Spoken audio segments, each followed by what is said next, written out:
ఈ అడవిలో చింటూ అనే కాకి చాలా తెలివైంది. మిగిలిన పక్షుల్లా ఆహారం కోసం తోడేళ్లతో ఫైట్ చేయదు.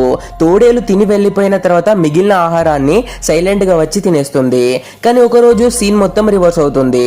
ఒక తోడేలు వేటాడుతుండగా కొండ చర్యలు విరిగిపడి ఒక పెద్ద చెట్టు కింద చిక్కుకుపోతుంది.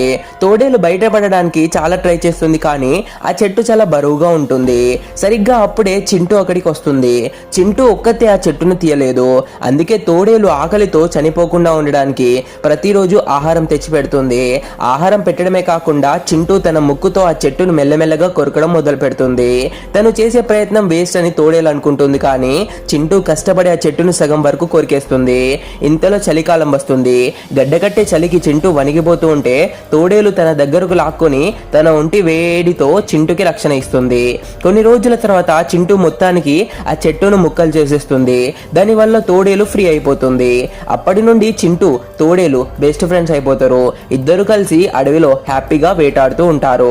కష్టం వచ్చినప్పుడు వెటకారం చేయకుండా సహాయం చేస్తే శత్రువు కూడా ప్రాణ స్నేహితుడు అవుతాడు.